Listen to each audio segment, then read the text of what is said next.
আমার প্রায় সময় জানাজা পড়তে গেলে মনে হয়, দেখবেন জানাজার নামাজেও মনে করেন 10:30 বাজে জানাজার টাইম দিছে, 10:30 জানাজা, 10:34 বাজে গেছে, 30-40 বাজে গেছে। কিছু মানুষের এই পরিমাণ অস্থিরতা।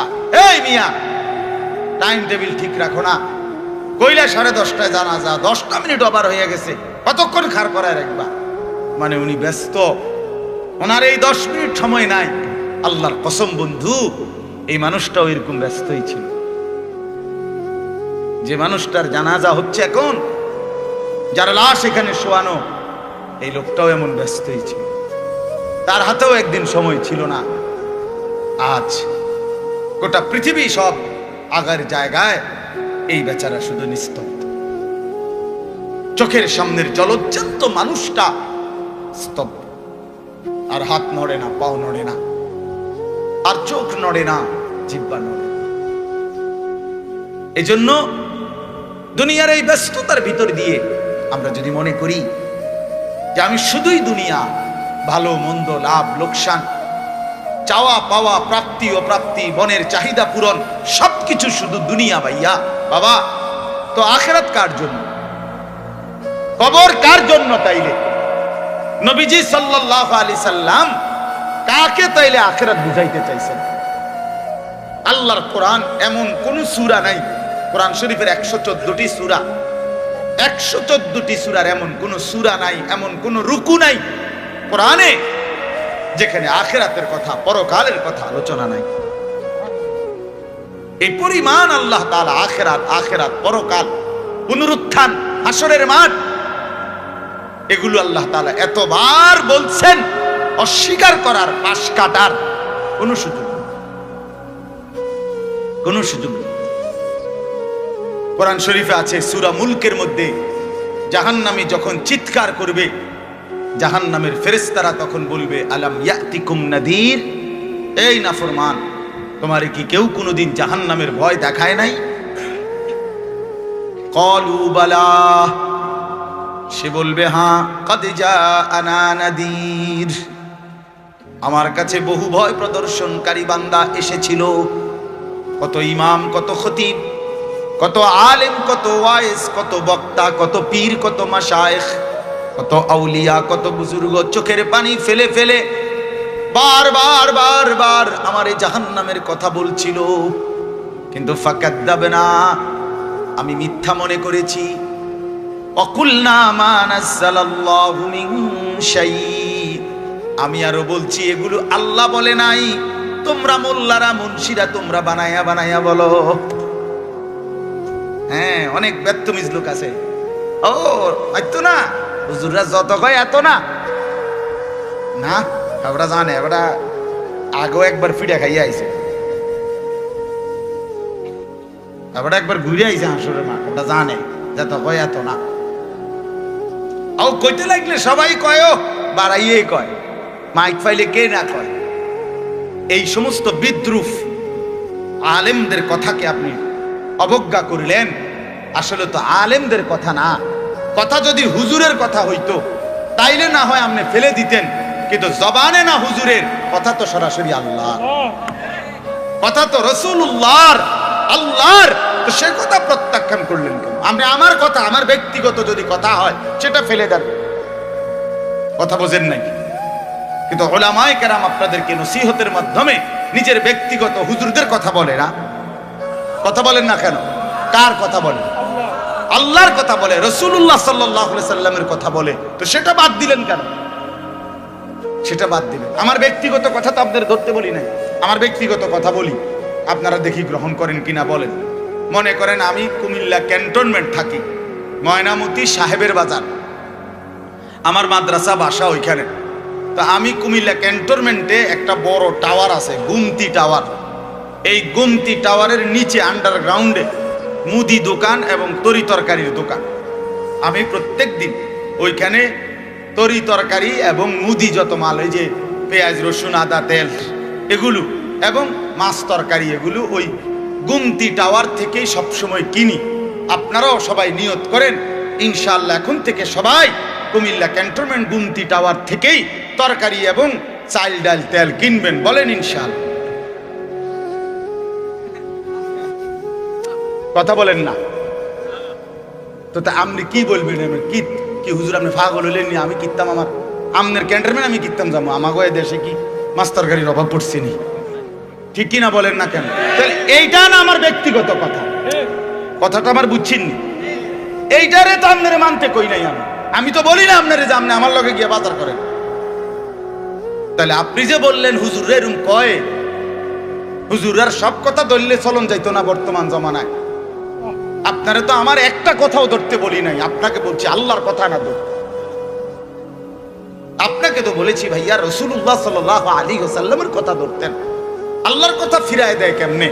নবীর কথা ফিরায় দেয় বলেন বাবা। মেহেরবানি করে এই জন্য বুঝতে শেখেন, বুঝতে শেখেন। তিনটা জিনিস আমাদের মধ্যে লাজেম থাকা চাই। এক হলো তাওহীদ, দুই হলো রিসালাত, তিন হলো আখিরাত। এই তিন জিনিস ভুলে গেলে মুসলমান হয় না। তাওহীদ ভুলে গেলে, অর্থাৎ লা ইলাহা ইল্লাল্লাহ, জীবনের সব ব্যাপারে সব বিষয়ে যা কিছু হচ্ছে আমার জীবনের এই সারা পৃথিবীর কায়নাতের সমস্ত নড়া চড়া প্রত্যেকটা বিন্দু বিসর্গ করছেন শুধুই একজন, তিনি আল্লাহ। তিনি কে? লা ইলাহা ইল্লাল্লাহ, আল্লাহ ছাড়া আর কোনো ইলাহ নাই, দেনেওয়ালা আর কেউ নাই, পালনেওয়ালা আর কেউ নাই। এটা তাওহীদ। আর শাজিমের উপর থেকে সাতবক জমিনের নিচ পর্যন্ত যেটা যেমনে যেভাবে আছে সেটা একজনই পরিচালনা করছেন, তিনি আল্লাহ। এই কথা যত দিলের মধ্যে বসাইতে হবে। দুই নাম্বার রিসালাত। রিসালাত মানে হলো মুহাম্মাদুর রাসূলুল্লাহ সাল্লাল্লাহু আলাইহি সাল্লাম, এই কথা গ্রহণ করা। এই কথা আবার গ্রহণ করার কি? এই কথা গ্রহণ করা হইল মুহাম্মদ আল্লাহর রাসূল, আল্লাহ আমার জন্য উনাকে পাঠাইছেন।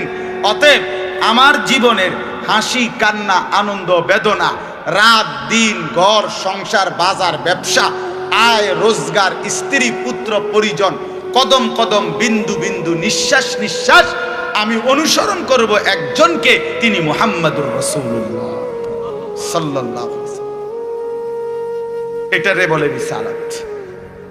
এটাকেই বলে নবী সাল্লাল্লাহু আলাইহি সাল্লামকে চেনা, এটাকেই বলে নবী সাল্লাল্লাহু আলাইহি সাল্লামকে ভালোবাসা, এটাকেই বলে নবী সাল্লাল্লাহু আলাইহি সাল্লামকে অনুসরণ করা।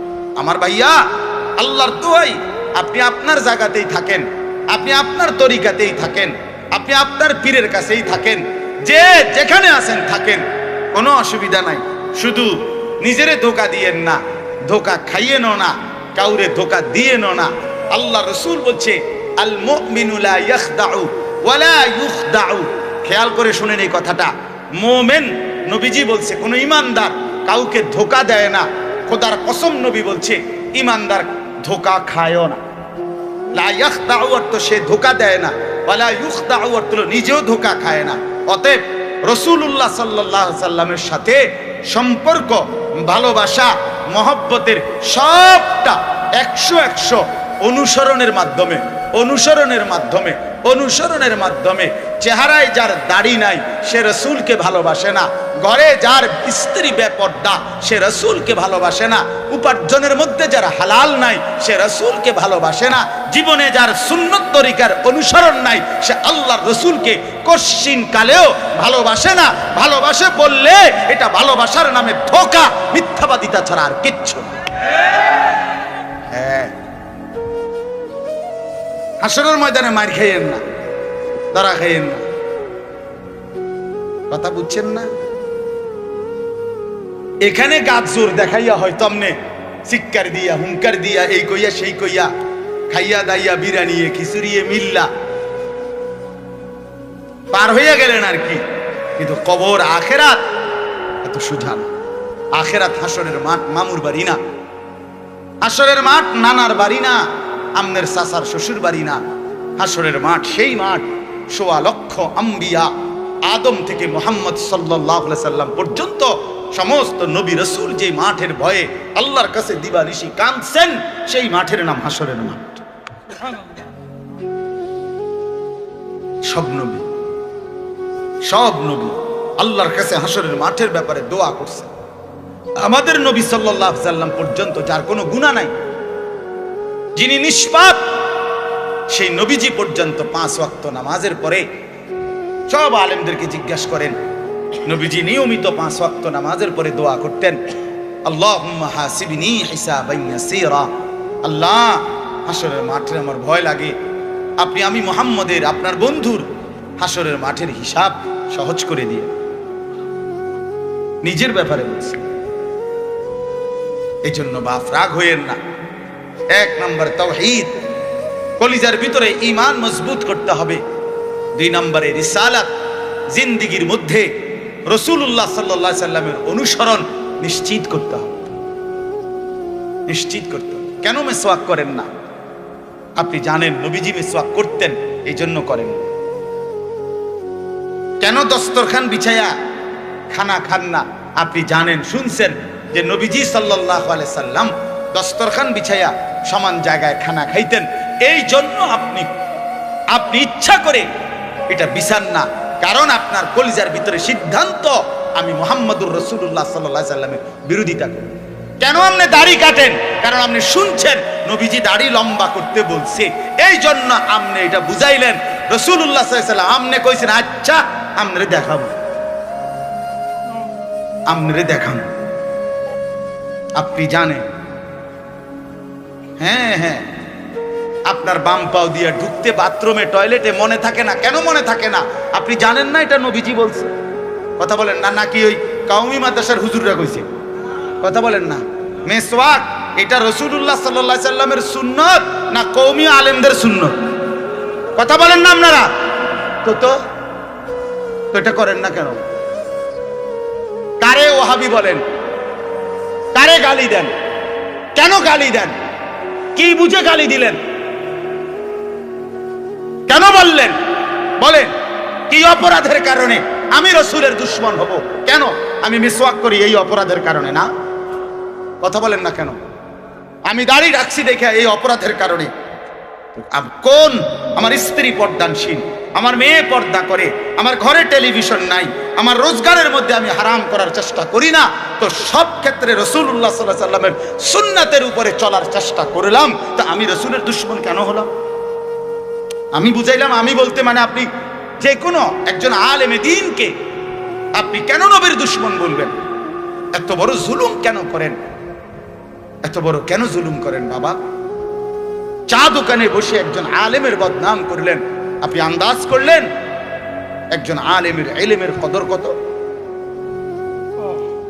আমরা কিতাবে স্পষ্ট পড়ছি, সারা পৃথিবীর ইমানদারের সমস্ত বন্দিগি আর আল্লাহর রাস্তায় জিহাদ, এই দুইটার পার্থক্য কদ্দুর? সারা পৃথিবীর ইমানদারের সমস্ত ইবাদাত, একটি সমুদ্রের মধ্যে যদি কেউ আঙ্গুল দেয়, আঙ্গুল চুবায়, তো আঙ্গুলের অগ্রভাগে পানি লাগবে যে দূর, এতে করে সমুদ্রের ঢেউ তো বন্ধ হয়ে যাবে, ঠিক না? নৌকা চলা বন্ধ হয়ে যাবে না? সমুদ্র টের পাবে কিছু? কিতাবে স্পষ্ট আছে, একজন ইমানদারের সমস্ত মুমিনের সব ইবাদত একত্র করিলে এইটার মর্যাদা হলো আঙ্গুলের অগ্রভাগের পানি। আর আল্লাহর রাস্তার জিহাদ ফি সাবিলিল্লাহ, জীবন দেওয়া, জিহাদ করা, এটা সমুদ্রের বাকি পানি। এরপরে লিখছে যে সমস্ত ইবাদত এবং আল্লাহর রাস্তার যুদ্ধ, এইটাও এবার একসাথ করেন। এই সবটা এবার ইবাদাত এমনকি জিহাদ সবটা একত্র করিলে আঙ্গুলের অগ্রভাগের পানি, খোদার কসম, আল্লাহর কসম, এলেম, কোরআন সুন্নাহর এলেম, এইটা সমুদ্রের বাকি পানি। বিশ্বাস করে এবার বলেন, এক আলেমে দ্বীনের কদর কত? আমি কারে টিটকারি করি? কারে? ওবড়া আপনার মসজিদের ইমাম ৬০০০ টাকা বেতন দিয়ে আপনার চোখে লাগছে না? বেটার বেতন কম। হ্যাঁ, বেটার বেতন কম তো আপনি না কম দিছেন, উনি নি কম নির্ধারণ করছেন, আপনি না তারে মূল্যায়ন করেন না। কথা বলেন না কেন? আমাদের সমস্ত একটা স্পষ্ট কথা খেয়াল করেন, যদি এক সমস্ত মুসলমানের টার্গেট হইতো যে আমি প্রত্যেক বিষয়ে আল্লাহর কোরআন রসুলের সুন্নাত মোতাবেক চলবো, তাইলে এই পৃথিবীতে মসজিদের ইমামের চাইতে ব্যস্ত জিন্দিগি আর কেউ পালন করার কথা ছিল না। কেন? ওই মহল্লার সমস্ত মানুষের ঈমান, ইসলাম, আখিরাতের সমস্ত দিক নির্দেশনা সারাক্ষণ উনাকে দিতে হইতো। তখন উনার কদরও হইতো অনেক, তখন উনার বেতনও হইতো অনেক, উনার হাদিয়াও হইতো অনেক। কিন্তু আমাদের কলিজার ভিতরে আখিরাত লাগে না মনে হইছে, কোরআন তেলাওয়াত লাগে না, রাসূলের সুন্নাত লাগে না। মেয়ের বিয়েটার মধ্যে নবীর সুন্নাত কি এটা জানার দরকার নাই, ছেলের বিয়েটার মধ্যে নবীর সুন্নাত কি এটা জানার দরকার নাই। ওই হদ্দার মাতব্বর মিল্লা তারা ঠিক করছে বিয়েটার মধ্যে চেয়ার হইব 200, টেবিল হইব মোট 30টা, গেট হইব একটা 70,000 টাকা দামের গেট, হাইয়েস্ট গাড়ি যাব 60টা, প্রত্যেকটার মধ্যে বেড়া বেড়ি মিল্লা বইব 14 জন, কয়তো 5টার মধ্যে 5, 14, 70 জন। এরপরে দিয়া গেটে দিব 2000, বাজে খরচ হইল 3000, এই হইল 5000। এগুলো হইল হিসাব। আর হুজুরেরা আইয়া কইয়া গেছে রবিবারে মাইয়াগার বিয়া, দুপুরে দুগা ভাত খাইয়া যায়। বুঝেন নাই? কিন্তু যদি সে জানতো যে রাসূলুল্লাহ সাল্লাল্লাহু আলাইহি সাল্লামের 4টা মেয়ে নবী বিয়ে দিছেন, আমি সেভাবে রাসূলের মেয়ে যেভাবে বিয়ে দিছেন আমি আমার কন্যাকে সেভাবে বিয়ে দেব, তাইলে তো ইমাম সাহেবের কাছে উনি আগে আসতো। ঠিক কিনা বলে? আসতো। ওই যে ওনার তো এটা দরকার নেই। কি আপনার বাড়িতে 3 দিন ধরে ডেক সেট বাজে, হ্যাঁ হুজুর আসলে কিতা করুন, শরম দিয়ে না, ফুলাইনে আউশ করছে, ফুলাইনের শখ করছে। হায় রে আল্লাহ, হায় মুসলমান! এইভাবে রাসূলুল্লাহ সাল্লাল্লাহু আলাইহি সাল্লামের হুকুমকে, সুন্নাতকে গলা টিপে হত্যা করলেন। নবীজি নিজে বলছে না, আপনারা কতবার শুনছেন, নবীজি বলছে বিয়ে আমি রাসূলের সুন্নাত, বলছে কিনা বলেন?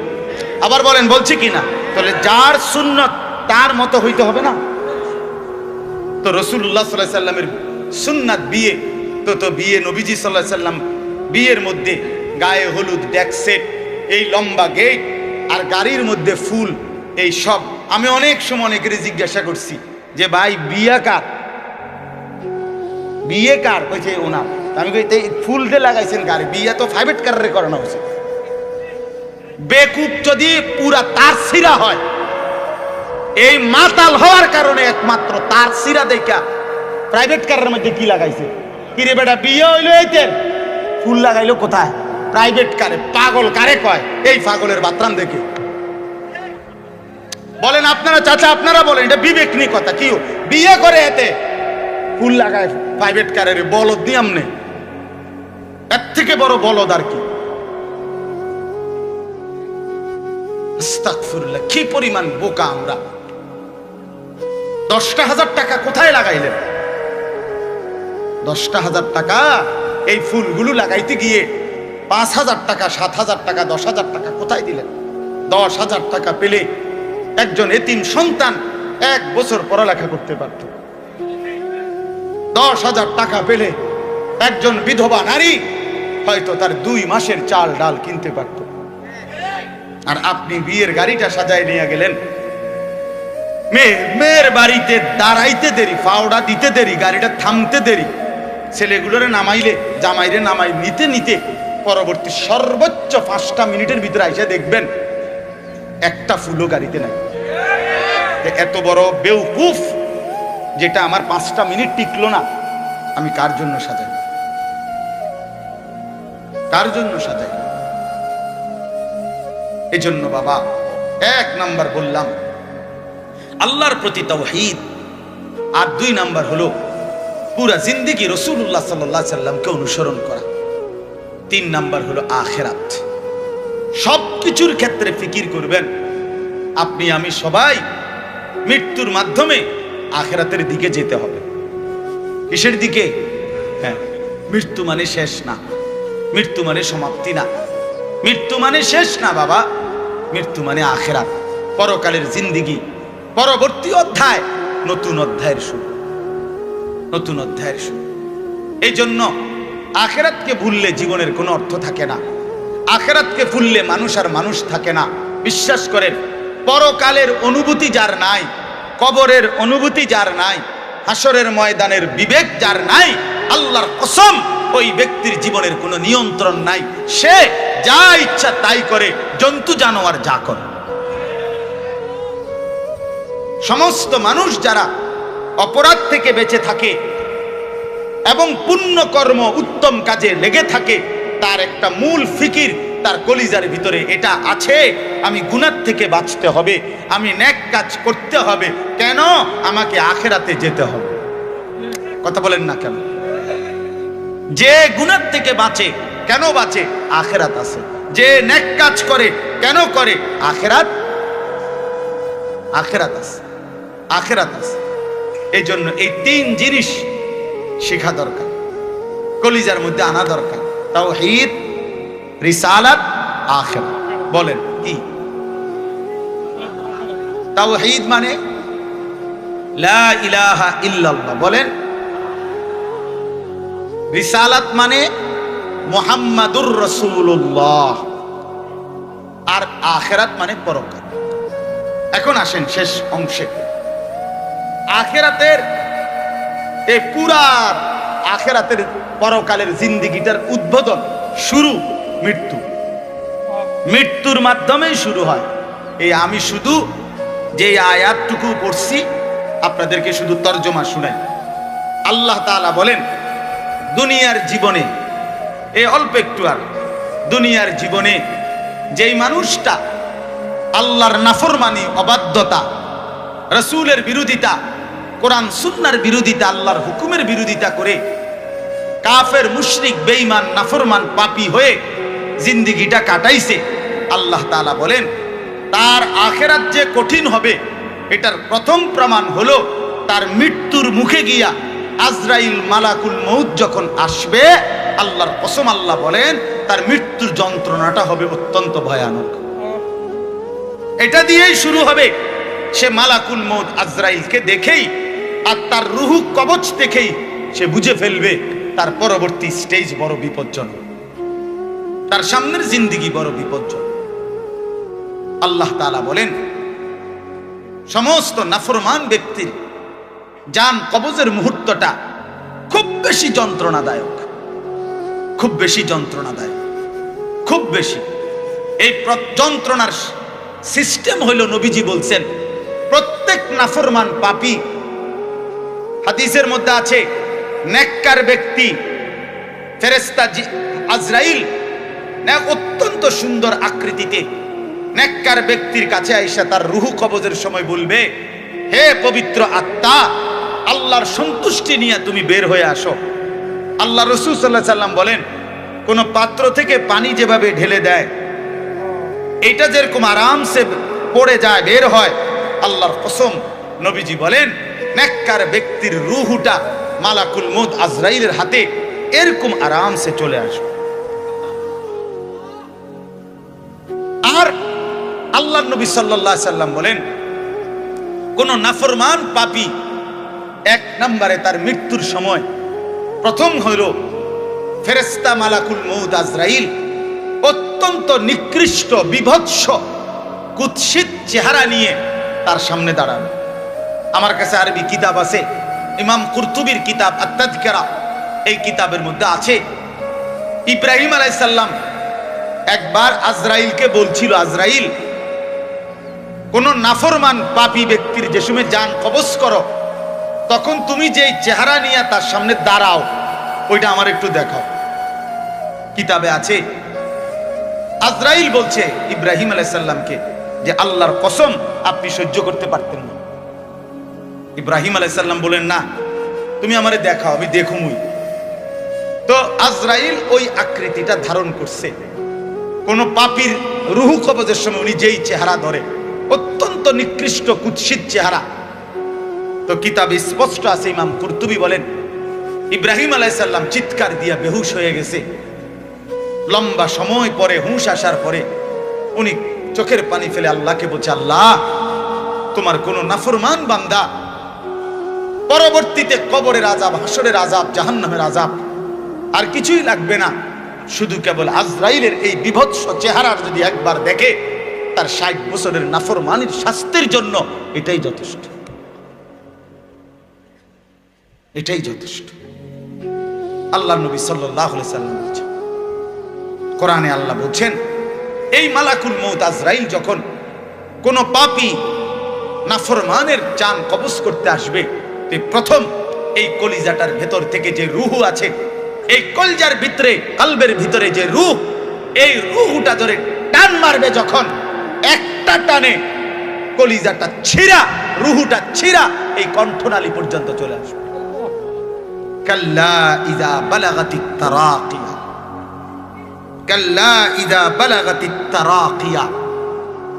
আর কিছুই না বান্দা, শোনো, যখন নাফরমান তোমার জান কবজের সময় রূহটা চলে আসবে কণ্ঠনালীতে, এবার রূহটা বের হতে চাইবে না, বের হতে চাইবে না, নাফরমান ছটফট করবে। আর ফেরেশতা আজরাইল, ফেরেশতা ছিঁড়া বিরা কোন জিনিসকে, কোন ধারালো লোহা, শিক, এটা যদি আগুনের মধ্যে, আপনার আগুনে পুরানো জিনিসের মধ্যে টান দেয়, তাহলে যেরকম ছিঁড়া বিরা আসে, আল্লাহর কসম, আল্লাহ রাসূল বলছে, আজরাইল যখন রূহ ধরে আবার টান মারবে, তো সমস্ত শরীর ছিন্ন ভিন্ন করে এই রূহ বের করে আনবে। ওয়াকিলা মান রাক, আল্লাহ বলে আশপাশের মানুষগুলো তখন বলবে, ওই লোকের ছটফটানি দেখা, হায়, তাকে বাঁচাবার জন্য কোন ওজা ডাকো, বৈদ্য ডাকো, ডাক্তার ডাকো, কবিরাজ ডাকো, কে আছো তাকে চিকিৎসা করবে, ডাকো না, আনো না, কত ভীষণ ছটফট করছে। আল্লাহ বলেন, যান্না আন্নাহুল ফিরাক, কিন্তু ওই নাফরমান বুঝে ফেলবে আজ আর তাকে কেউ ফিরাইতে পারবে না, তাকে দুনিয়া থেকে বিচ্ছিন্ন হতেই হবে, তাকে চলে যেতেই হবে। বন্ধু আমার, বাপ আমার, একটা জরুরি কথা আপনারা বয়স্ক লোকেদেরকে বলি। রাসূলুল্লাহ সাল্লাল্লাহু আলাইহি সাল্লাম বলেছেন, আমার এই কথাটা খেয়াল করেন, নবীজি বলছেন, ইন্নাল্লাহা ইয়াকবালু তাওবাতাল আবদ মা লাম ইউগারগির। বান্দা যখন আজরাইলকে দেখে, তখন তার রূহে, তার শরীরের মধ্যে আরে গড়গড়া শুরু হয়, মৃত্যুর গড়গড়া শুরু হয়। আল্লাহ রাসূল বলছেন, তখন আর আল্লাহ তাআলা কারো কোনো তওবা কবুল করেন, তওবা কবুল করেন। ওয়ালাইসাতিত তাওবাতু লিল্লাযিনা ইয়ামালুনা আস-সাইয়্যাত হাত্তা ইযা জাআ আহাদাহুমুল মাউত ক্বালা ইন্নী তুবতুল আন।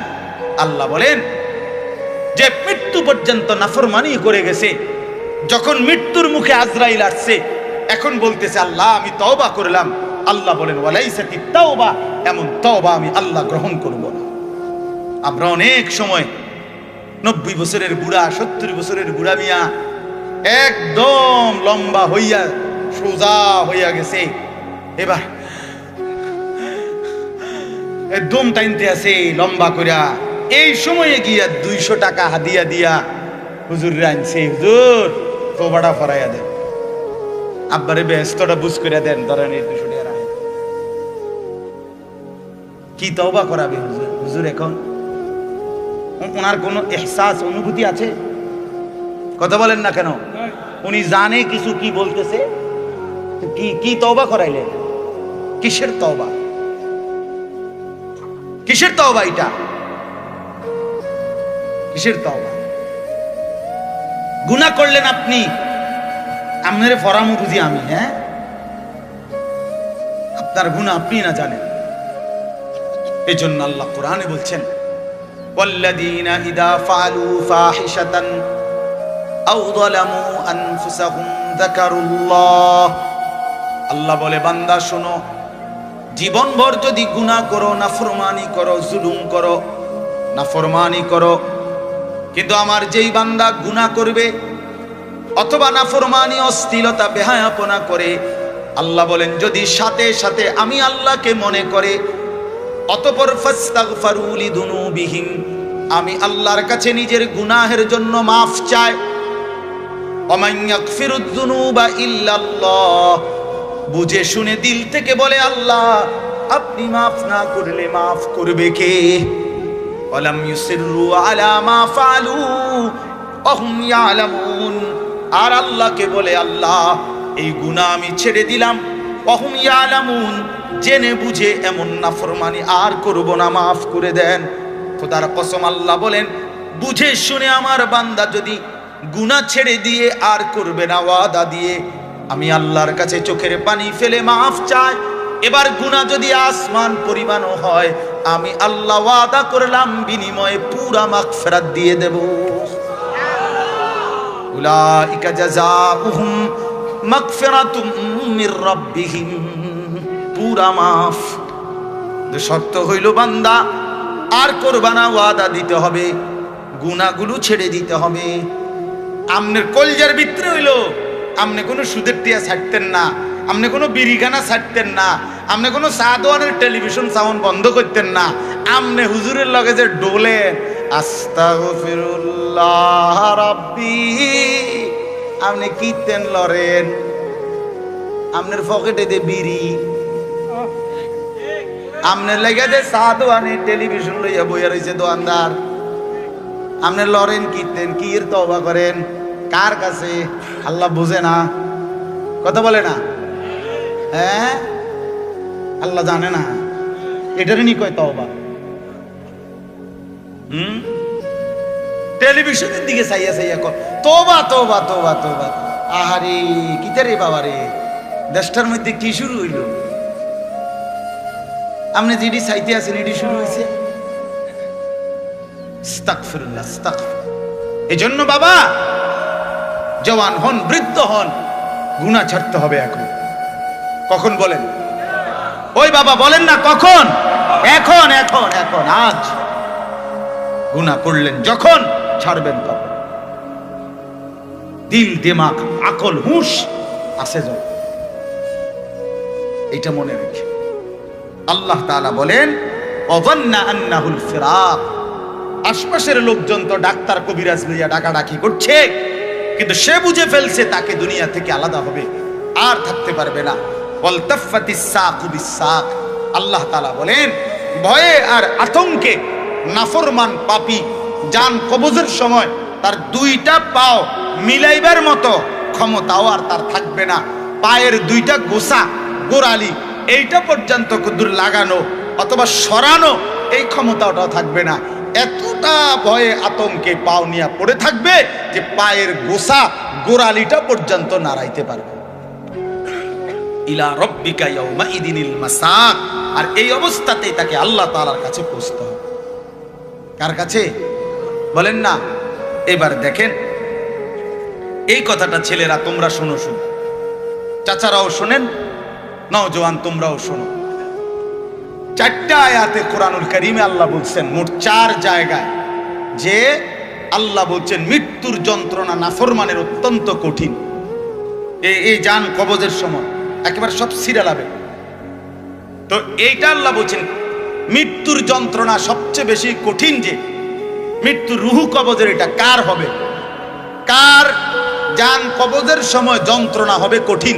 আল্লাহ বলছেন ফালা সাদ্দাকা ওয়ালা ইলা রাব্বিকা ইয়াউমাইদিনিল মাসাক ফালা সাদ্দাকা ওয়ালা সাল্লা।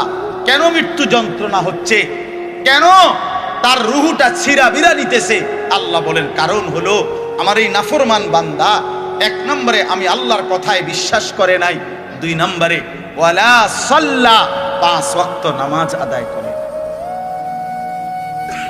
এই জন্য আমি আল্লাহর কসম দিয়ে হাত জোড় করে বলি, ভাইয়া আমার, বন্ধু আমার, ছেলেরা আমার, তোমরা যারা নামাজ পড়ো না, আল্লাহর কসম কবর হাসর আখিরাত মিজান তো কষ্ট হবেই, মৃত্যুর মুখে তোমাদের রুহু কবজের সময়ও ভীষণ কষ্ট,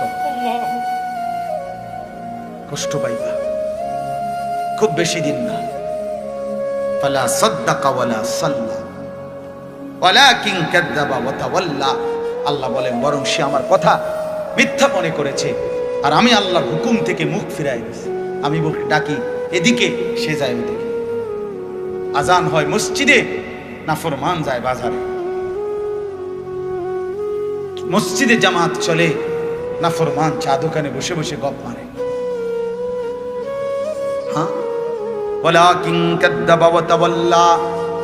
এরপরে আরো সাংঘাতিক কথা বলছে আল্লাহ, সুম্মা যাহাবা ইলা আহলিহি ইয়াতামাত্তা। আল্লাহ বলেন আমারে তো বিশ্বাস করে নাই, নামাজ পড়ে নাই, আমি আল্লাহর হুকুম থেকে মুখ ফিরায় নিছে, অথচ বউ বাচ্চা সংসারের মধ্যে গর্ব আর অহংকারের মধ্যে চলাফেরা করছে। অর্থাৎ এই যে নামাজ পড়ে নাই, হালাল খায় নাই, এইটা নিয়ে একটু লজ্জিত বিব্রত অনুভূতিটুকুও নাই, বরং বউ বাচ্চার মাঝে ফুর্তি করছে। বাবা বাবা, বুঝেন নাই? টাকা আনছে সুদের, কিন্তু কথাবার্তার স্টাইলে বোঝা যায় এটা যে গুনাহ পাপ, ওনার বিবেকের মধ্যে ওইটা না।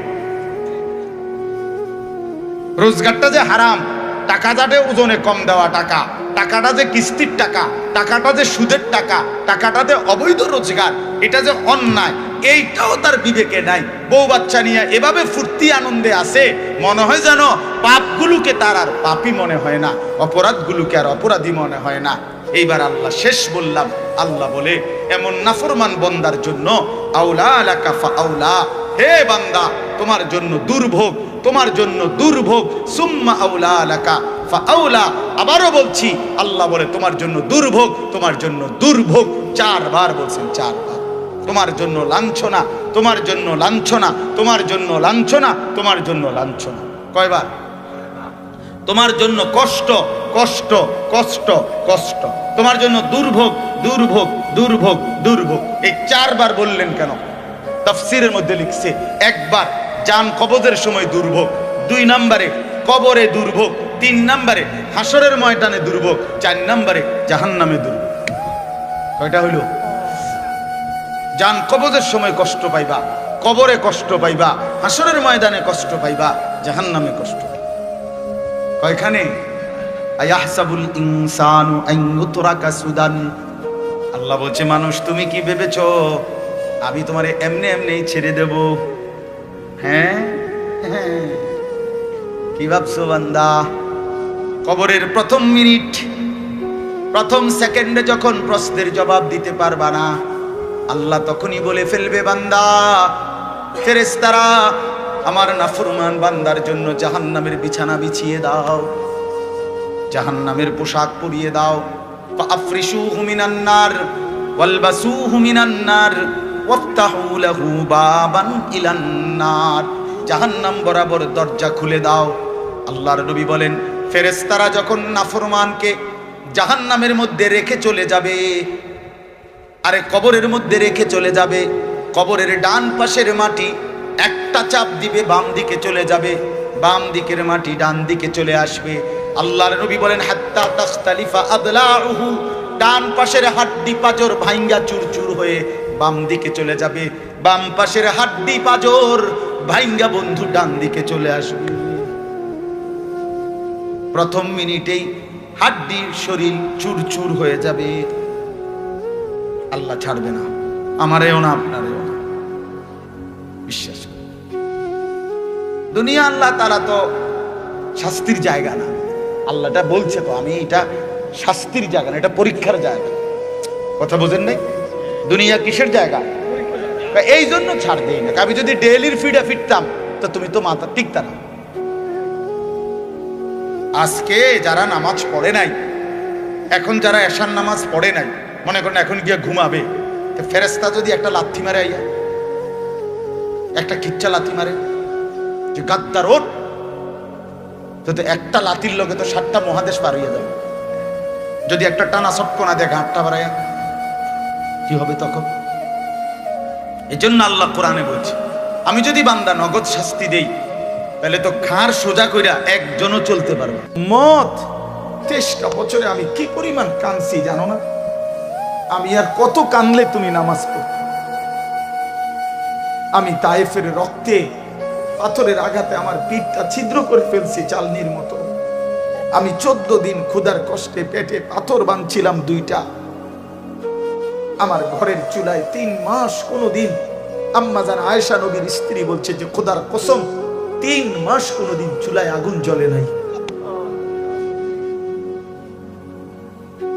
দান দান শহীদ করে রক্তে জর্জরিত হলাম, কোনোদিন ঠিক মতো খাইলাম না, সারা রাত উম্মতের জন্য কাঁদলাম। বিনিময়ে আর কত কাঁদলে, আর কত রক্ত ঝরাইলে তুমি? আমি রসুলের কথা মনে করতাম। হ্যাঁ বলে, যুবক ভাই নিয়ত করো, ভাইয়া নওজোয়ান নিয়ত করো, সেজদা করো বাপ। যে কপালে সেজদা নাই ওই মানুষ না। যে মানুষ সেজদা করে না ওই জানোয়ার, ওই হাইওয়ান, ওই চতুষ্পদ জন্তু। শিক্ষিত তো দূরে থাকতে বেটা, কোনো মানুষে না বেটা। সেজদাবিহীন মানুষ হয় না। কোরআন শরীফে আছে, আল্লাহ বলছেন, এই যে এখানে আছে, ওয়া ইন্না আলাইকা লা'নাতা ইলা ইয়াউমিদ্দিন। ইবলিসকে আল্লাহ বলছে, ইবলিস তুই আমারে সেজদা দিলি না, মনে রাখিস আমার সেজদা হুকুম পালন করলি না, কিয়ামত পর্যন্ত তোর উপরে আমি আল্লাহর লানত। ওয়া ইন্না আলাইকা লা'নাতা ইলা ইয়াউমিদ্দিন, কিয়ামত পর্যন্তর জন্য তুই বেঈমানের উপরে লানত, লানত। ভাইয়া, যে সেজদা দেয় না তার উপরে খোদার লানত। মালউন, সে অভিশপ্ত, আল্লাহর লানতের পাত্র। আল্লাহর লানত দিয়ে সুখে থাকা যায় না বাপ। স্ত্রীকে বলেন, ছেলেকে বলেন, মেয়েকে বলেন নামাজ পড়তে, বিবিকে বলেন পর্দা করতে। আল্লাহকে নারাজ করে সুখ মিলে না। বেপর্দা নারীর জীবনে কোনো তৃপ্তি নেই। আপনি দেখেন, আপনি খবর নিয়ে দেখেন, অসভ্য নর্তকী হাজারো মানুষকে নিজের রূপ আর যৌবন দেখে যে নিজের চরিত্র জিন্দিগি নষ্ট করছে, মানুষের যুবকের আখলাক নষ্ট করছে, সে সত্যিকার অর্থে সুখ পায় না। সত্যিকার অর্থে সুখ কখনো আত্মহত্যা করে জীবনের সমাধান খোঁজে, কখনো অন্ধকারের চোরাবালিতে হারিয়ে যায়। নোনা জলে তৃষ্ণা মেটে না।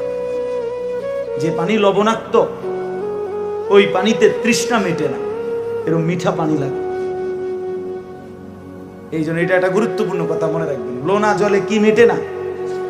সারা পৃথিবীর মুসলমানের সর্বসম্মত আকীদা, কাদিয়ানীরা 100 কাফের, 100 কাফের, 100 কাফের, 100।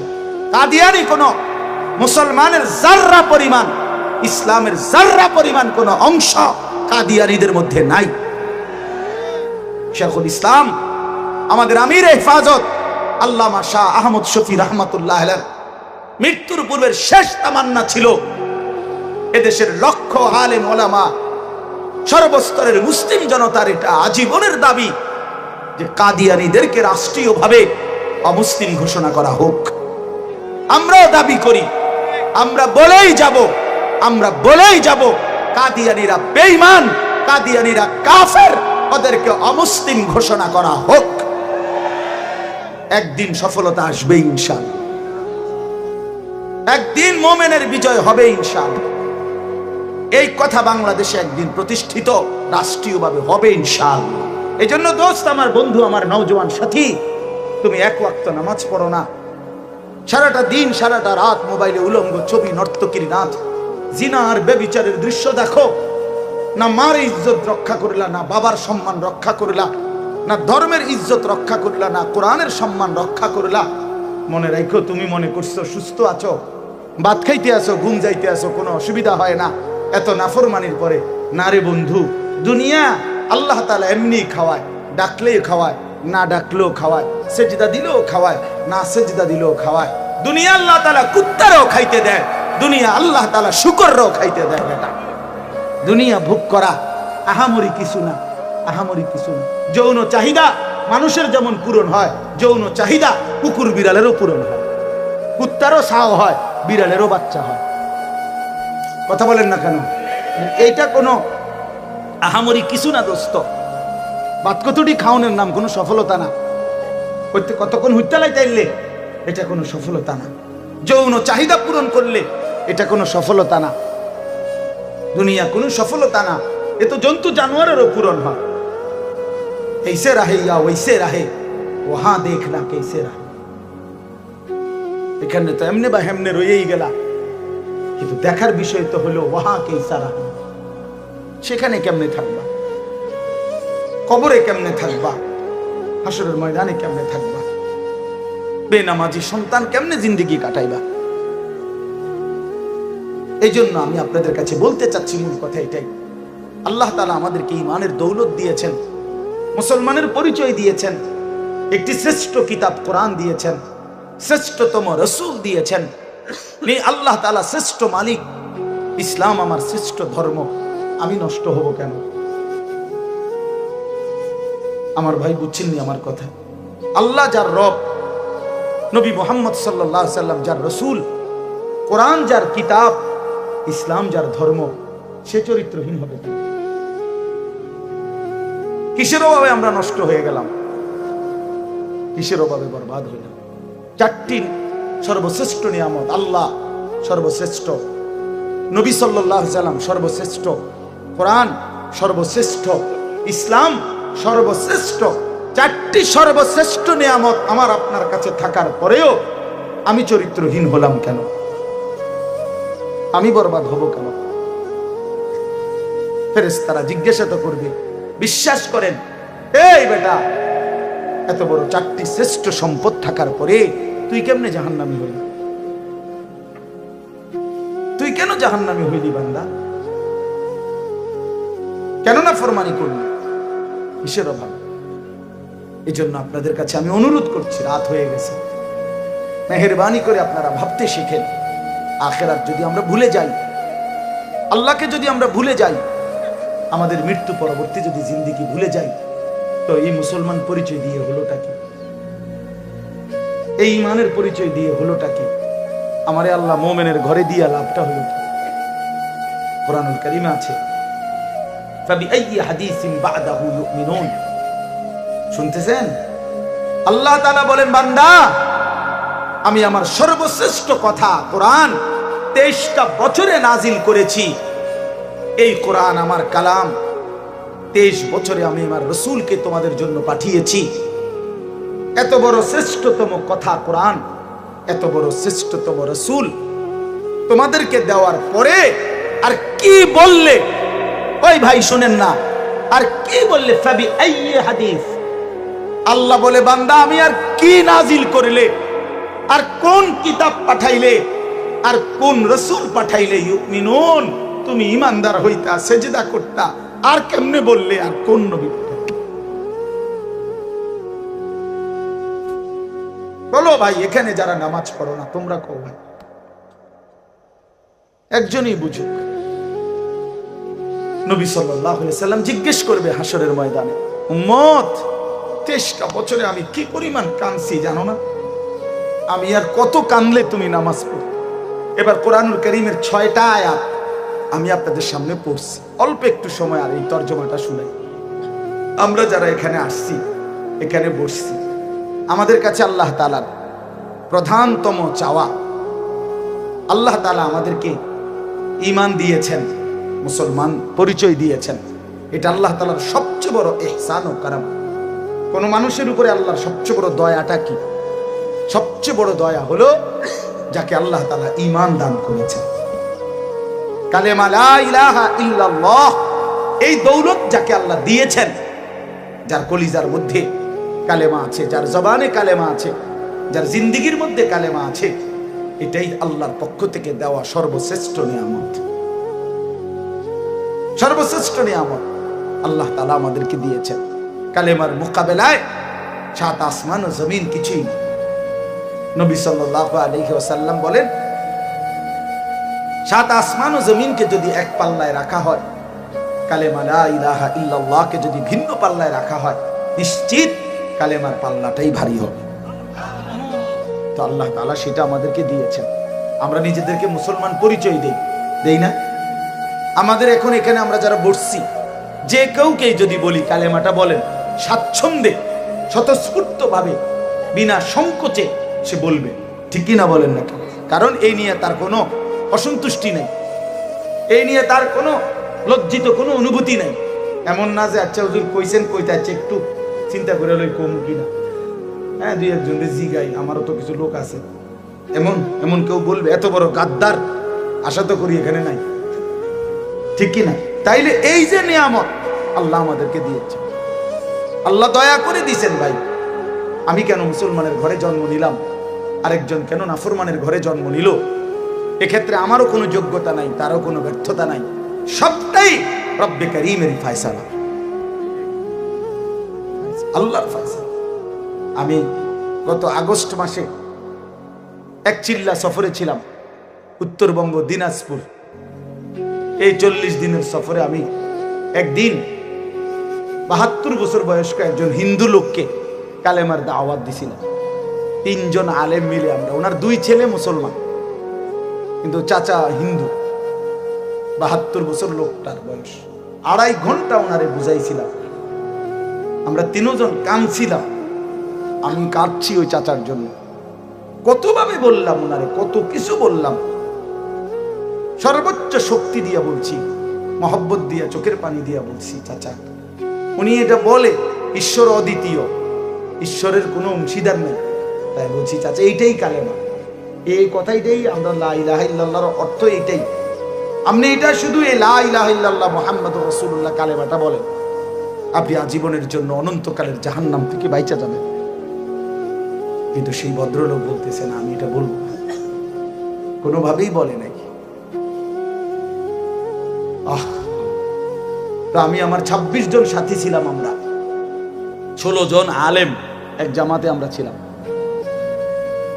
তো এই জামাত সাথীদের কাছে এসে আমি বললাম, দেখেন 72 বছর বয়স্ক একটা লোক আজ জীবনের 72 বছর পার করে ফেলছে, কিন্তু কোনোদিন তার জবান দিয়ে তার মালিকের নাম উচ্চারণ হয়। আর আমি আপনি নওজোয়ান ভাই, তোমরাও শোনো ভাই, সেই ছোট্টবেলায় 2 বছর বয়স থেকে মায়ের মাধ্যমে, বাবার মাধ্যমে, মক্তবের হুজুরের মাধ্যমে কত হাজারবার এই পর্যন্ত আমরা এই কালেমা এই জবান দিয়ে উচ্চারণ করতে পারছি। এই সৌভাগ্য, এই সৌভাগ্যের কি দিয়া আমরা বিনিময় দেব? আল্লাহ তাআলা আমাদেরকে কত বড় নিয়ামত দিয়েছে, কত বড়। অনেক লোক দেখছি উত্তরবঙ্গে দিনাজপুর প্রকাশ্যে, সেখানে খ্রিস্ট ধর্ম একেবারে খোলামেলা খ্রিস্ট ধর্ম প্রচার করে। প্রকাশ্যে এই নিকৃষ্ট কাদিয়ানি কাফের প্রকাশ্যে তাদের মতবাদ সেখানে প্রচার করে বাংলাদেশে। হ্যাঁ, অথচ গোটা পৃথিবীর ওলামায়ে কেরাম, সারা পৃথিবীর মুসলমানের সর্বসম্মত আকীদা, কাদিয়ানীরা 100 কাফের, 100 কাফের, 100 কাফের, 100। কাদিয়ানী কোন মুসলমানের জাররা পরিমাণ, ইসলামের জাররা পরিমাণ কোন অংশ কাদিয়ানীদের মধ্যে নাই। শেখুল ইসলাম, আমাদের আমির হেফাজত আল্লামা শাহ আহমদ শফি রাহমাতুল্লাহ আলাইহি মৃত্যুর পূর্বের শেষ তামান্না ছিল এদেশের লক্ষ আলেম ওলামা, সর্বস্তরের মুসলিম জনতার এটা আজীবনের দাবি যে কাদিয়ানীদেরকে রাষ্ট্রীয়ভাবে অমুসলিম ঘোষণা করা হোক। আমরাও দাবি করি, আমরা বলেই যাব কাদিয়ানীরা বেঈমান, কাদিয়ানীরা কাফের, ওদেরকে অমুসলিম ঘোষণা করা হোক। একদিন সফলতা আসবে ইনশাআল্লাহ, একদিন মুমিনের বিজয় হবে ইনশাআল্লাহ। এই কথা বাংলাদেশে একদিন প্রতিষ্ঠিত রাষ্ট্রীয়ভাবে হবে ইনশাআল্লাহ। তো বলতেছিলাম যে আমি আপনি ভাইয়া, আল্লাহ তাআলার বহুতই বড় ইহসান। আল্লাহ তাআলা আমাদেরকে ঈমান দান করেছেন। আমরা ছোট্টবেলা থেকেই মুসলমানের পরিচয় পাইছি, ছোটবেলা থেকেই কালেমা উচ্চারণ করতে পারছি। ছোট্টবেলায় মায়ের পেট থেকে বের হওয়ার পরেই আমাদের ডান কানে আজান, বাম কানে ইকামত দেওয়া হয়েছে। আমাদেরকে কত হুজুর মাওলানা সাহেবের কোলে দিয়া আমাদেরকে দোয়া করায় দিছে। তাইলে কতভাবে আল্লাহ তাআলা আমাদেরকে ইসলামের পরিচয়, কালেমার পরিচয় দান করছেন, সেইটা আমরা ভুলে যাওয়া, প্রত্যাখ্যান করা, বিশ্বাস করেন এটা ইনসাফ হইতে পারে না। এটা ইনসাফ না, এটা বিবেকের দাবি না। আমি আল্লাহকে ভুলে গেলাম, আমি রসুলকে ভুলে গেলাম, আমি আমার জিন্দেগি থেকে ইসলামকে প্রত্যাখ্যান করলাম, এটা ইনসাফ না বাপ। আপনি জানেন না, আজকে হয়তো এটার কদর আমরা বুঝলাম না আর কি, কিন্তু যেদিন চক্ষু বন্ধ হবে, মৃত্যু হবে, সেদিন থেকে নিয়ে হাসরের ময়দানে আল্লাহর কসম ঈমানের কি দাম বা ঈমানের কি প্রয়োজন ছিল সেটার কদর বোঝা যায়। আজকের দুনিয়াতে তো আল্লাহ তাআলা সবাইকে খাইতে দেয়, পড়তে দেয়, দুনিয়া ভোগ করতে দেয়। কুলু ওয়া তামাত্তাউ কালিলান ইন্নাকুম মুজরিমুন। আল্লাহ তাআলা বলে, বান্দা দুনিয়ায় সামান্য সময়ের জন্য খাও এবং ভোগ করো, ইন্নাকুম মুজরিমুন, কিন্তু মনে রেখো তোমরা নাফরমান পাপী। যারা নাফরমানি করছো আমি খাইতে দিচ্ছি, যারা কুফরি করছো আমি খাইতে দিচ্ছি, যারা মুশরিক শিরিক করছো, নাস্তিক মুরতাদ বেঈমান বেনামাজি বেহায়া বেশরম সুদখোর হারামখোর জিনাখোর বেবিচারী মদখোর নেশাখোর গাঁজাখোর বাবাখোর ফুট্টাখোর ইয়াবাখোর, আরে নিকৃষ্ট দুশমন। আল্লাহ বলে, তোরে আমি দুনিয়ায় খাইতে তো দিলাম, পড়তে তো দিলাম, তো মনে রাখিস নাফরমান, মৃত্যু থেকে নিয়ে হাসরের ময়দানে আমার নাফরমানির কারণে ওই জায়গায় আখিরাতের ময়দানে এক ঢোক পানিও নাফরমানের কপালে মিলবে না, নাফরমানের কপালে। এজন্য দোস্ত, আমার বন্ধু, আমার নওজোয়ান সাথী, তুমি এক ওয়াক্ত নামাজ পড়ো না, সারাটা দিন সারাটা রাত মোবাইলে উলঙ্গ ছবি, নর্তকীর নাচ, জিনা আর বেবিচারের দৃশ্য দেখো, না মার ইজ্জত রক্ষা করলা, না বাবার সম্মান রক্ষা করলা, না ধর্মের ইজ্জত রক্ষা করলা, না কোরআনের সম্মান রক্ষা করলা। মনে রাখো, তুমি মনে করছো সুস্থ আছো, ভাত খাইতে আসো, ঘুম যাইতে আসো, কোনো অসুবিধা হয় না এত নাফরমানির পরে।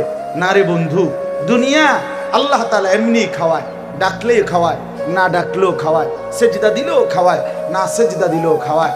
দুনিয়া আল্লাহ তাআলা কুত্তারও খাইতে দেয়, দুনিয়া আল্লাহ তাআলা শুকররাও খাইতে দেয়। বেটা, দুনিয়া ভোগ করা আহামরি কিছু না, আহামরি কিছু না। যৌন চাহিদা মানুষের যেমন পূরণ হয়, যৌন চাহিদা কুকুর বিড়ালেরও পূরণ হয়, কুত্তারও ছাও হয়, বিড়ালেরও বাচ্চা হয়। কথা বলেন না কেন? এইটা কোনো আহামরি কিছু না দোস্ত। ভাত কতটি খাওয়ানোর নাম কোনো সফলতা না, কতক্ষণ হুইতালাই চাইলে এটা কোনো সফলতা না, যৌন চাহিদা পূরণ করলে এটা কোনো সফলতা না, দুনিয়া কোনো সফলতা না। এ তো জন্তু জানোয়ারেরও পূরণ হয়। ऐसे रहे या वैसे रहे, वहां देखना कैसे रहे।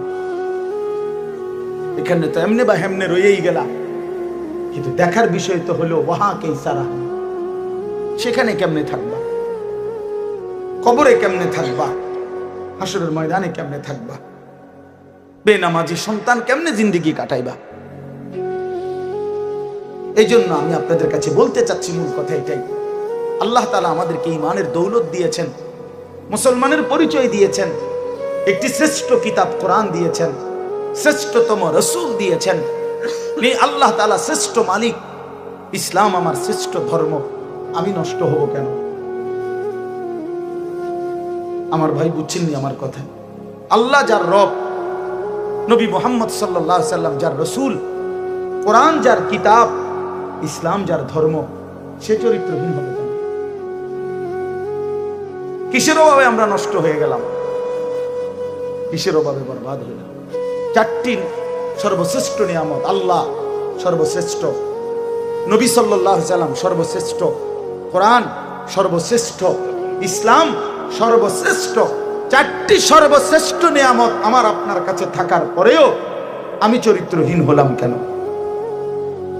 আমি বরবাদ হব কেন? ফেরেশতারা জিজ্ঞাসা তো করবে। বিশ্বাস করেন, এই বেটা, এত বড় চারটি শ্রেষ্ঠ সম্পদ থাকার পরে তুই কেমনে জাহান্নামী হলি? তুই কেন জাহান্নামী হইলি বান্দা? কেন না ফরমানি করলি? কিসের অভাব? এই জন্য আপনাদের কাছে আমি অনুরোধ করছি, রাত হয়ে গেছে, মেহেরবানি করে আপনারা ভাবতে শিখেন। আখিরাত যদি আমরা ভুলে যাই, আল্লাহকে যদি আমরা ভুলে যাই, আমাদের মৃত্যু পরবর্তী যদি জিন্দেগি ভুলে যাই, তো এই মুসলমান পরিচয় দিয়ে হলোটা কি? এই ঈমানের পরিচয় দিয়ে হলোটা কি? আমারে আল্লাহ মুমিনের ঘরে দিয়া লাভটা হলো কি? কোরআনুল কারীমে আছে, ফাবিআইয়ি হাদিসিন বা'দাহু ইউমিনুন। শুনতেছেন? আল্লাহ তাআলা বলেন, বান্দা, আমি আমার সর্বশ্রেষ্ঠ কথা কোরআন 23টা বছরে নাজিল করেছি। এই কোরআন আমার কালাম, 23 বছরে আমি আমার রাসূলকে তোমাদের জন্য পাঠিয়েছি। এত বড় শ্রেষ্ঠতম কথা কোরআন, এত বড় শ্রেষ্ঠতম রাসূল তোমাদেরকে দেওয়ার পরে আর কি বললে? ওই ভাই শুনেন না, আর কি বললে ফাবি আইয়ি হাদিস, আল্লাহ বলে বান্দা আমি আর কি নাজিল করলে, আর কোন কিতাব পাঠাইলে, আর কোন রাসূল পাঠাইলে ইউমিনুন তুমি ঈমানদার হইতা, সেজদা করতা, আর কেমনে বললে, আর কোন নবী? বলো ভাই, এখানে যারা নামাজ পড়ো না তোমরা কও, একজনই বুঝুক। নবী সাল্লাল্লাহু আলাইহি সাল্লাম জিজ্ঞেস করবে হাসরের ময়দানে, উম্মত 23টা বছরে আমি কি পরিমাণ কাঁদছি জানো না? আমি আর কত কাঁদলে তুমি নামাজ পড়তে? আমি তায়েফের রক্তে পাথরের আঘাতে আমার পিঠটা ছিদ্র করে ফেলছি চালনির মতো। আমি 14 দিন ক্ষুধার কষ্টে পেটে পাথর বাঁধছিলাম 2টা। আমার ঘরের চুলায় 3 মাস কোনোদিন, আম্মা জান আয়েশা নবীর স্ত্রী বলছে যে খোদার কসম 3 মাস কোনোদিন চুলায় আগুন জ্বলে নাই। দান দান শহীদ করে রক্তে জর্জরিত হলাম, কোনোদিন ঠিক মতো খাইলাম না, সারা রাত উম্মতের জন্য কাঁদলাম। বিনিময়ে আর কত কাঁদলে, আর কত রক্ত ঝরাইলে তুমি? আমি রাসূলের কথা মনে করতাম। হ্যাঁ বলে যুবক ভাই নিয়ত করো, ভাইয়া নওজোয়ান নিয়ত করো, সেজদা করো। বাস যে কপালে সেজদা নাই ওই মানুষ না, যে মানুষ সেজদা করে না ওই জানোয়ার, ওই হাইওয়ান, ওই চতুষ্পদ জন্তু। শিক্ষিত তো দূরে থাকতে বেটা, কোনো মানুষে না বেটা, সেজদা বিহীন মানুষ হয় না। কোরআন শরীফে আছে, আল্লাহ বলেন এই যে এখানে আছে ওয়া ইন্না আলাইকাল লা'নাতা ইলা ইয়াউমিদ্দিন, ইবলিসকে আল্লাহ বলছে ইবলিস তুই আমারে সেজদা দিলি না, মনে রাখিস আমার সেজদা হুকুম পালন করলি না, কিয়ামত পর্যন্ত তোর উপরে আমি আল্লাহর লানত। ওয়া ইন্না আলাইকাল লা'নাতা ইলা ইয়াউমিদ্দিন, কিয়ামত পর্যন্তর জন্য তুই বেঈমানের উপরে লানত, লানত। ভাইয়া যে সেজদা দেয় না তার উপরে খোদার লানত, মালউন, সে অভিশপ্ত, আল্লাহর লানতের পাত্র। আল্লাহর লানতে আর সুখে থাকা যায় না। বাপ স্ত্রীকে বলেন, ছেলেকে বলেন, মেয়েকে বলেন নামাজ পড়তে, বিবিকে বলেন পর্দা করতে। আল্লাহকে নারাজ করে সুখ মিলে না। বেপর্দা নারীর জীবনে কোনো তৃপ্তি নেই। আপনি দেখেন, আপনি খবর নিয়ে দেখেন, অসভ্য নর্তকী হাজারো মানুষকে নিজের রূপ আর যৌবন দেখে যে নিজের চরিত্র জিন্দিগি নষ্ট করছে, মানুষের যুবকের আখলাক নষ্ট করছে, সে সত্যিকার অর্থে সুখ পায় না, সত্যিকার অর্থে সুখ পায় না। কখনো আত্মহত্যা করে জীবনের সমাধান খোঁজে, কখনো অন্ধকারের চোরাবালিতে হারিয়ে যায়। নোনা জলে তৃষ্ণা মিটে না, যে পানি লবণাক্ত ওই পানিতে তৃষ্ণা মেটে না, এরকম মিঠা পানি লাগে। এই জন্য এটা একটা গুরুত্বপূর্ণ কথা মনে রাখবেন, লোনা জলে কি মেটে না। কোরআন কারীমে আল্লাহ বলেন ওয়াল্লাযীনা ইয়াকনিজুনা আয-যাহাবা ওয়াল ফিদ্দা ওয়া লা ইউনফিকুনাহা ফী সাবিলিল্লাহ ফাবাশশিরহুম বিআযাবিন আলীম। সরাসরি কোরআন। যারা স্বর্ণ রৌপ্য সম্পদ জমা করে অথচ আল্লাহর রাস্তায় ব্যয় করে না, এই যে ফরজ খাতে, ওয়াজিব খাতে, নফল খাতে ব্যয় করে না, আল্লাহ বলছেন হে নবী তাদেরকে অত্যন্ত ভয়ানক আযাবের সুসংবাদ, খুশখবরি জানান। একটি সুসংবাদ, আপনাকে সাংঘাতিক পীড়া দেওয়া হবে। আমরা অনেক সময় মাদ্রাসায় পড়াকালীন বলতাম, আইয়ো তোমার এই আজ গাই মজার খবর আছে, তুমি যাও, তোমার কথা জিঙ্গাইছি, বলি না, যাও। তা আল্লাহ বলছে ফাবাশশিরহুম, সুসংবাদ দেন। সুসংবাদ কিসের? বিআযাবিন আলীম, অত্যন্ত ভয়ানক আযাবের।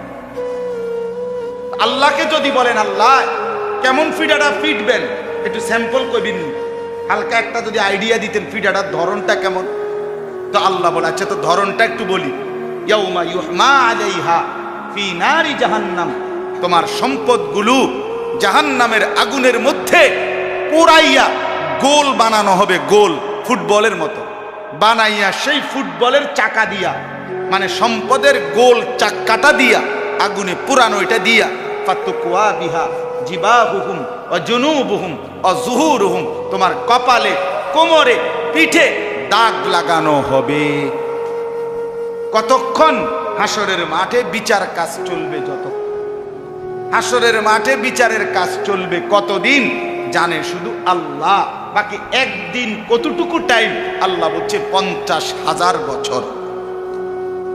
কসম খোদা, কোরআনের আয়াত। একদিন কয় হাজার? একদিন, একদিন।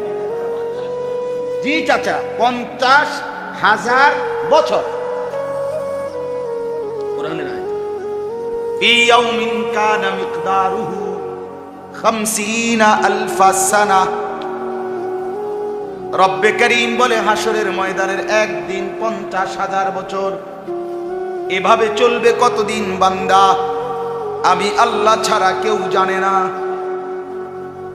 যতদিন, যতক্ষণ, মিশকাতে হাদিস আছে, আল্লাহর নবী বলছে হাসরের ময়দানে বিচার চলবে যতক্ষণ যাকাত আল্লাহর রাস্তায় সম্পদ ব্যয় করে নাই, আদায় করে নাই, ওই নাফরমানের হাসরের ময়দানে দাগ লাগাইতে থাকবে ততক্ষণ।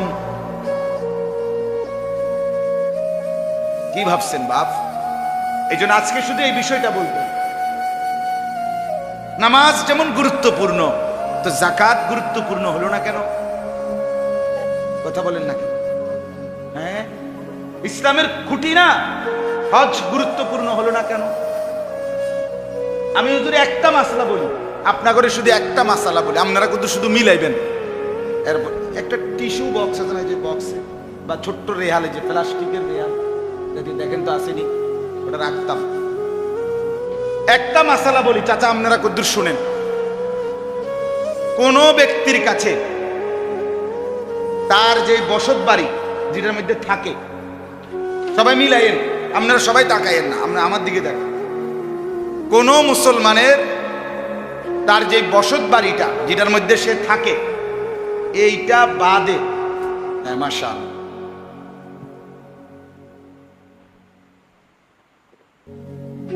কথাটা দেখেন, মানে এই যে বসত, এখানে আমি থাকি, এটা আমার বসত ভিটা, এইটা বাদে যদি কোন মুসলমানের কাছে শুধুমাত্র কদ্দুর জমি আছে, 20 শতক, 10 শতক, 12 শতক জমি আছে, আর কিচ্ছু নাই, ব্যাংকে টাকা নাই, ফুদ বিদেশ নাই, বাজারে দোকান নাই, আলগা কোনো কামাই নাই, আছে বাড়িটা আর কোনটা, এই জমিয়ান 10-12 শতক, 20 শতক জমি আছে।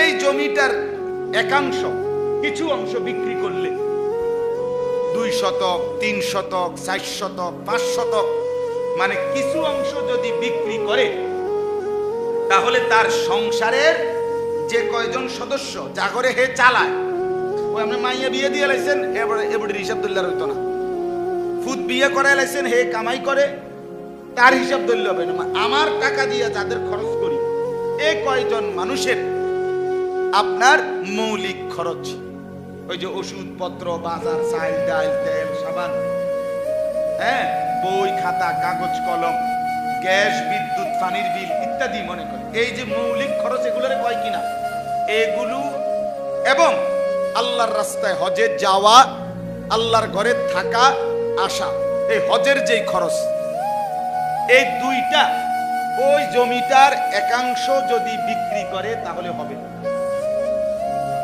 ধরেন আমার নাম আনিসুর রহমান, আমার বউ আর আমার ছেলে মেয়ে আছে 4 জন, আমার 6 জন হলো না, আমি হজে যাবো, তাহলে আর রয়েছে কয়জন? 5 জন। এই আমার ইনশাআল্লাহ, আল্লাহ চাইতো এই বুধবারে ফ্লাইট, আল্লাহ যদি কবুল করে, সে দোয়া করবে। তো এখন আমার এই স্ত্রী সন্তান 5 জন, তাদের 1.5 মাস বা 2 মাসের ওই যে হজে যাওয়া আসা থাকার সর্বোচ্চ 1.5 মাসের প্যাকেজ।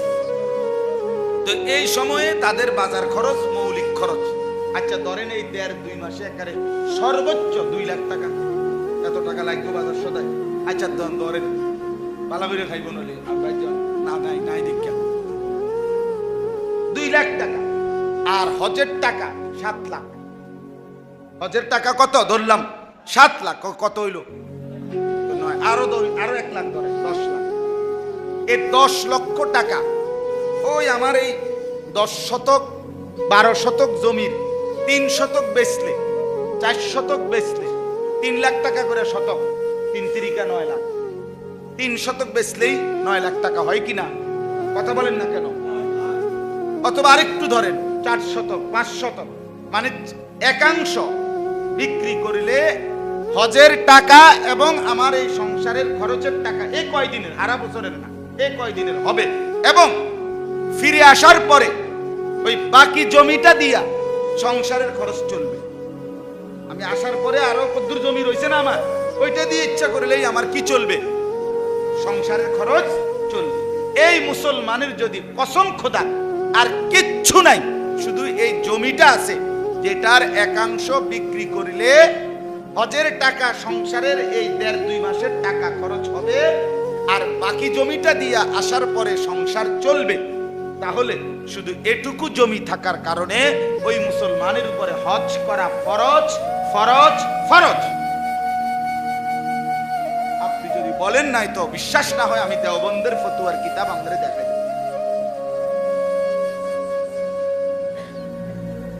কি খবর বলেন? হ্যাঁ, এবার হিসাব কর।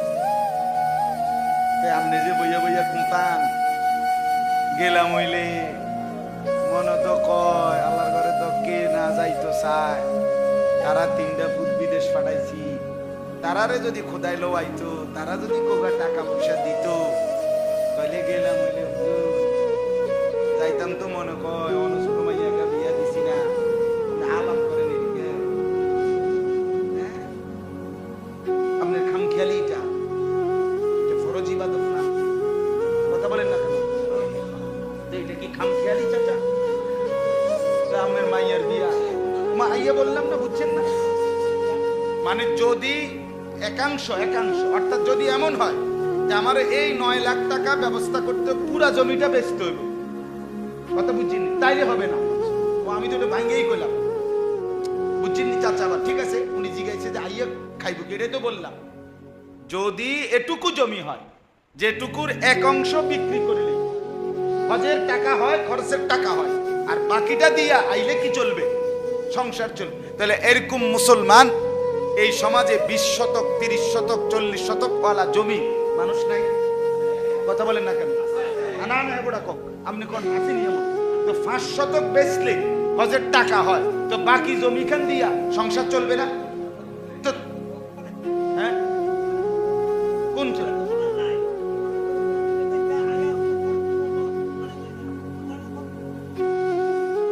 পরে কয়দিন আপনি বাঁচবেন, এই হায়াতের নিশ্চয়তা কয়দিন? তো তাইলে আপনি এটা বুঝবেন কেমনে? কথাটা বুঝছেন না? আপনি তো 200 বছরের হায়াত লই আসেন নাই। তাইলে যার হায়াত আছে তার রিজিক আছে কিনা বলেন? যাকে আল্লাহ হায়াত দিবেন তাকে আল্লাহ রিজিক দিবেন কিনা? তো যার হায়াত, যার রিজিক আছে, অবশ্যই রিজিক আছে। ওমা তাইলে তো আমরা কেউই কোনোদিন, আমার কাছে মনে করেন আমি 20,000 টাকা কোরবানি আমি এটা খরচ করতাম না জীবনও, কারণ আমার যদি এই টাকাটা তো 30 বছর পরে হইলো লাগবে। আমার কথা বুঝছেন না? আমার টাকা কি কোনোদিনও শেষ হইতো না? তো তাহলে আমি কেমনে কোরবানি দিবেন? আপনি কেমনে দান করবেন? আপনি তো 10,000 টাকাও দরকার না। এখন না 1 লাখ টাকা আছে, তো এই 1 লাখ টাকা যে সময় খরচ হয়ে যাবো, তো এই সময় আপনার এই 10,000 টাকা লাগবে না? তো এই কথা চিন্তা করলে আপনি জীবনে কোনোদিন আর্থিক ইবাদত করতে পারবেন? এটা বুঝতে হবে। এই জন্য এই পরিমাণ জমি যে আসার পরে সংসার চলবে স্বাভাবিকভাবে, এটা দিয়েই চলবে, এটার আয় দিয়েই জমি ফসল উঠবে, এটা দিয়ে চাষাবাদ করবে, এর দিয়েই চলতে পারবে। সেখানে আমাদের সমাজে মুসলমান শুধু জমির মালিক না, জমিও আছে অনেক, ছেলে বিদেশ, নিজের আলগা কামাই আছে, গোলা ভরা ধান আছে, এক সিজনে যেই ফসল হইছে এই ফসলের মধ্যে খায় যে দূর বেচে না বাকিটা, কত মুখী টাকা উনার কাছে আছে, আছে না? বলেন না কেন? এই সবগুলো টাকা থাকার পরেও এই মুসলমান তো হজে যায় না, সে তো হজে যায় না, বরঞ্চ 9-6 বলে ছেলে বিয়ে দেই নাই, মেয়ে বিয়ে করাই নাই, বাড়িতে একখান ঘর করি নাই, আরো কদ্দুর জমি কিনি নাই। এগুলোর সাথে হজ্জের কি সম্পর্ক বলেন? তাহলে আমি ছোট্ট উদাহরণ দিলাম, রাত হইছে দেখে দেরি করতে চাচ্ছি না, কিন্তু আপনাদের কাছে এটা বুঝাইলাম বাবা। এবার একটা কথা শুনেন, সাংঘাতিক কথা শুনেন। রাসূলুল্লাহ সাল্লাল্লাহু আলাইহি ওয়াসাল্লামের পরিষ্কার হাদিস, হজ ফরজ হওয়ার পরেও যে মুসলমান হজ না করে মৃত্যুবরণ করলো, খোদার কসম নবী বলছে যে সে হয় ইহুদি মরলো নয় খ্রিস্টান মরলো, তুই বেঈমান মরলি, মুসলমান মরলি না। রাসূল বলছে, কত বড় কথা বলেন। এরপরে আর কি কথা থাকে? ফালিয়ামুত ইনশা ইয়াহুদিয়ান ওয়া ইনশা নাসরানিয়ান। ওফ, আমার এ কথাও নবী বলে নাই যে তার মৃত্যু হয় মুসলমানের হইছে নয়তো ইহুদির মৃত্যু হয়েছে, এটা না। তার মৃত্যু ইহুদির মৃত্যু হলো অথবা খ্রিস্টানের মৃত্যু হলো, মুসলমান শব্দটাই সরাইয়া ফেলছে নবী। একবারই ফরজ।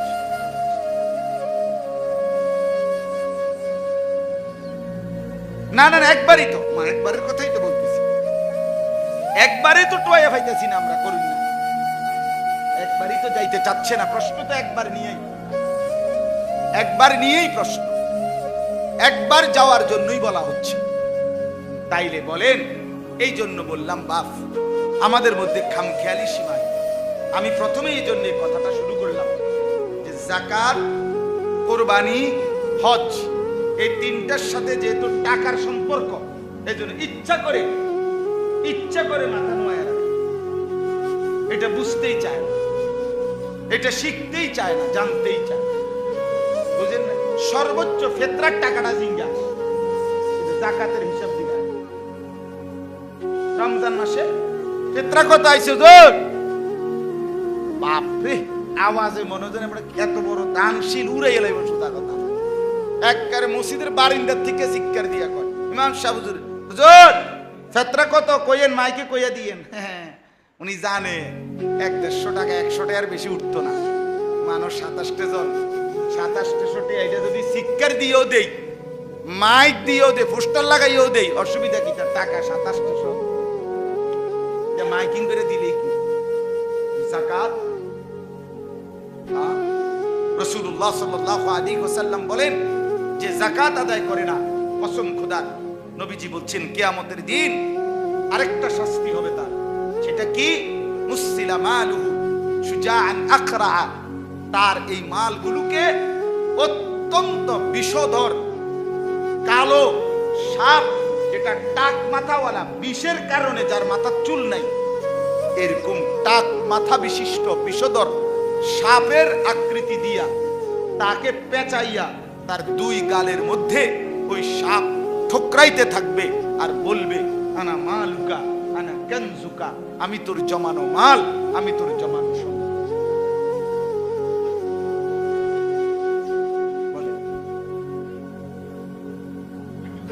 এই জন্য আমাদের জীবনের ইবাদত, জানের আল্লাহর জিকির, কোরআনুল কারীমের তেলাওয়াত, 5 ওয়াক্ত নামাজ, রোজা, এটা যেমন জরুরি, আমাদের অর্থের ইবাদত, যাকাত, কুরবানি, হজ, এটাও জরুরি।